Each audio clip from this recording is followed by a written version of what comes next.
Hello friends, मैं अन्नू स्वागत करती हूँ आप सभी का अपने यूट्यूब चैनल में। और आज आप लोगों के साथ एक रिक्वेस्टेड वीडियो शेयर करूँगी जो कि 46 इंच का 4 टक्स बेल्ट ब्लाउज़ की कंप्लीट कटिंग थी।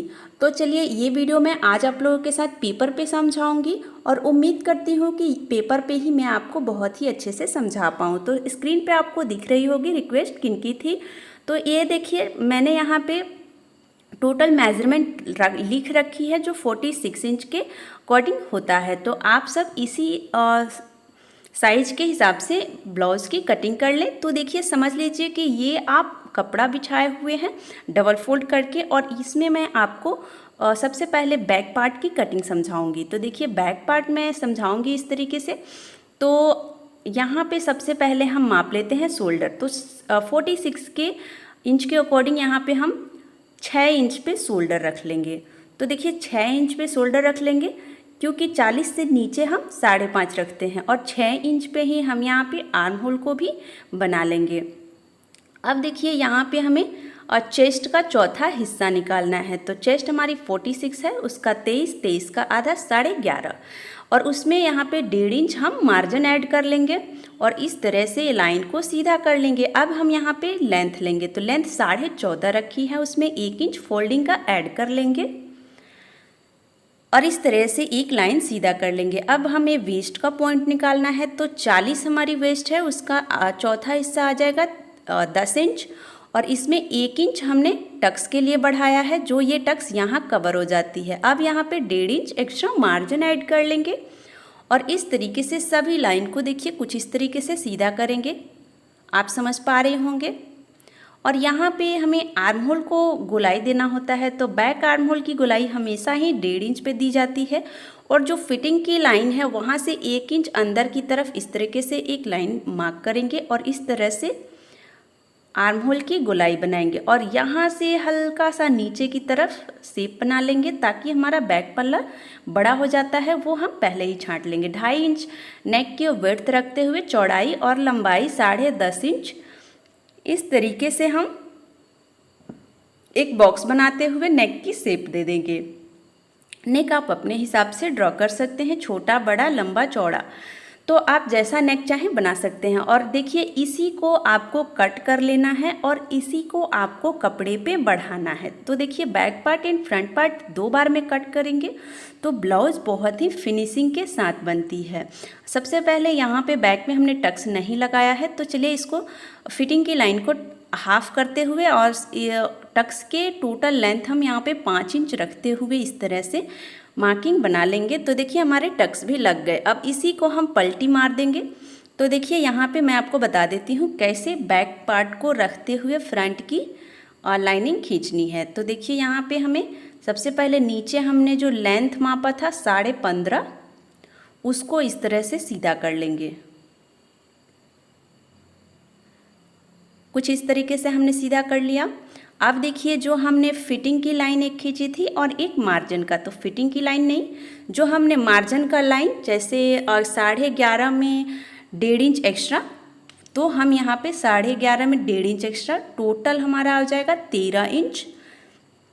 और इस तरीके से आर्म होल के लिए जो हमने लाइन खींची थी बस इतना ही हमें बैक पार्ट के अकॉर्डिंग फ्रंट में खींच लेना है। अब देखिए फ्रंट को हमें बढ़ाना होता है। तो बढ़ाने के लिए ये देखिए नीचे हमने 1.5 इंच बढ़ाया, जो कि यहाँ टक्स में और बेल्ट के जॉइंट में 1.5 इंच हमारा मेकअप हो जाता है। अब 1.5 इंच यहाँ बढ़ाएंगे, जो हम यहाँ टक्स डालते हैं इसमें ये 1.5 इंच मेकअप हो जाता है, और यहाँ से 1/2 इंच बढ़ाएंगे। तो देखिए ये 1/2 इंच हम यहाँ पे टक्स जब डालते हैं तो वो ये 1/2 इंच यहाँ कवर हो जाता है। अब देखिए जो हमने बैक में आर्म होल बनाया था उसको इस तरीके से ड्रॉ कर लेते हैं। आप सबको क्या पता नहीं दिख रहा हो, पर मुझे इससे समझ में आ रहा है बैक की लाइनिंग फ्रंट में अच्छे से दिख रही है। अब इस तरीके से 1/2 इंच अंदर की तरफ एक लाइन ड्रॉ करेंगे और यहाँ से फ्रंट आर्म होल का गोलाई शेप देंगे। तो देखिए इस तरीके से फ्रंट आर्म होल का शेप बनाना है 1/2 इंच अंदर की तरफ, और इसमें हमें नीचे की तरफ गहराई नहीं डालनी है, हमें डायरेक्ट ऊपर ही गहराई बना लेनी है। अब यहाँ पे 2.5 इंच नेक की विड्थ रखते हुए फ्रंट की नेक की लेंथ रखी है 6 इंच। तो 6 इंच पे इस तरीके से एक बॉक्स बनाएंगे और यहाँ पे राउंड शेप बना लेंगे। नेक आप अपने हिसाब से बना सकते हैं। अब देखिए यहाँ से हमें 12 इंच नीचे डाउन करना है और यहाँ हमें बेल्ट बनानी है। तो चलिए जो हमने मार्जिन बढ़ाया है उसे अच्छे तरीके से कवर अप कर लेते हैं। तो देखिए सभी लाइनों को हमने ड्रॉ कर लिया। अब ये हमारी फ्रंट की कंप्लीट लेंथ हो गई। अब 5 इंच हमने बेल्ट के लिए लिया है और सेंटर में 3.5 और साइड में 4 इंच। तो देखिए कुछ इस तरीके से हमने लिया हुआ है। तो लिख के बता देती हूँ, 5 इंच, सेंटर में लिया है 3.5 इंच 3.5 इंच, यहाँ लिया है 4 इंच 4 इंच। अब देखिए इसे हमने ये 4 इंच यहाँ आ रहा है, तो इस तरीके से 4 इंच हमें ले लेना है और इसे एक गोलाई शेप देनी है, बेल्ट का शेप देना है और यहाँ पे राउंड शेप बना लेना है।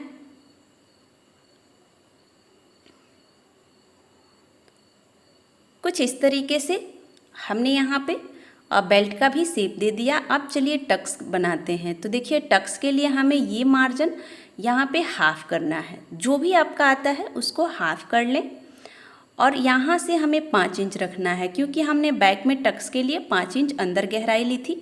तो यहाँ पे भी हम 5 इंच रखेंगे, क्योंकि साइज़ के अकॉर्डिंग ये कम या ज़्यादा होते रहता है। यहाँ से 1.5 इंच ऊपर करेंगे और ये देखिए यहाँ से एक अंदाज से ले लें या फिर 5.5 इंच नीचे ले लें। ये हैवी साइज़ का है तो मैं यहाँ पे अंदाज से ही ले रही हूँ और यहाँ पे 3 से 3.5 इंच की यहाँ 2.5 इंच इस टक्स की लेंथ रहेगी और इस टक्स की लेंथ रहेगी 6 इंच और इस टक्स की लेंथ रहेगी 4.5 या 4 इंच। तो इसी तरीके से अब हम इसे सीधा करेंगे। तो देखिए ये हमने 3 इंच पे जो बनाई थी उसे इस तरीके से सेंटर वाली टक्स को 1/2 इंच का मार्जिन कवर करेंगे और इस तरीके से सीधा कर लेंगे। अब देखिए हम यहाँ 1.5 इंच बढ़ाई है, तो 1.5 इंच यहाँ पे हमें कवर करना है। तो देखिए यहाँ पे फीता को अच्छे से रखना है और 1.5 इंच हमें यहाँ पे मार्जिन कवर कर लेना है। यहाँ पे हम 1.5 इंच कवर कर लेंगे और कुछ इस तरीके से डॉट बना लेंगे ताकि हमें पता रहे कि कहाँ तक हमें टक्स लगाने हैं। और इन सभी टक्स के बीच के अंतर की दूरी 2 इंच होनी चाहिए, ये आप ध्यान रखें। देखिए 3 टक्स में आप सिलाई मार्जिन 1/2 इंच कवर करें और जो नीचे वाला होता है टक्स उसमें आप 1.5 इंच मार्जिन कवर कर लें और सभी टक्स के बीच की दूरी 2 इंच होनी चाहिए। आप इसका खासा ध्यान रखें और उसके बाद से इस तरीके से हम इसकी कटिंग कर लेंगे। तो ये हमारा फ्रंट पार्ट हो जाएगा। अंदर की तरफ गहराई वाली साइड से हमें यहाँ पे फ्रंट आर्म होल कट करनी है और बैक पल्ला इस तरीके से ऊपर वाली लाइनिंग में आपको कट करनी है और यहाँ से कट करनी है। देखिए जो भी मार्जिन हमने बढ़ाया है वो स्टिचिंग के बाद बैक पार्ट से वो मेकअप हो जाता है, तो आप उसका चिंता ना करें। हमने कपड़े पे भी बहुत सारे तरीके बताए हुए हैं, आप चाहें तो मेरे चैनल पे विजिट कर सकते हैं और बाकी सभी तरीकों को भी देख सकते हैं, या फिर आपको डिस्क्रिप्शन में लिंक मिल जाएगी, वहाँ से भी आप देख सकते हैं। तो इस वीडियो में मैंने आपको सिर्फ बैक एंड फ्रंट की कटिंग ही समझाई है, इसमें मैंने स्लीव की कटिंग नहीं समझाई है।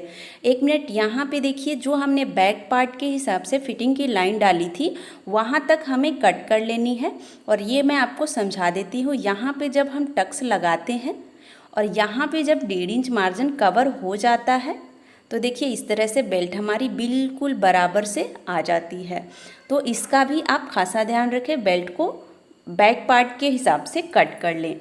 और इसमें मैंने स्लीव की कटिंग नहीं बताई है, तो उम्मीद करती हूँ कि आप सब मेरे बाकी जो स्लीव अदर स्लीव की कटिंग में ऑलरेडी वीडियो डाल चुकी हूँ, तो ओनली स्लीव की कटिंग की वीडियो आपको डिस्क्रिप्शन में मिल जाएगी। वहाँ से आप स्लीव की कटिंग कर सकते हैं, या फिर थोड़ा सा मैं आपको यहाँ पे समझा देती हूँ कि स्लीव की कटिंग अगर आप इसी वीडियो से करना चाहें तो कैसे कर सकते हैं। इस तरीके से आपको आर्म होल माप लेना है।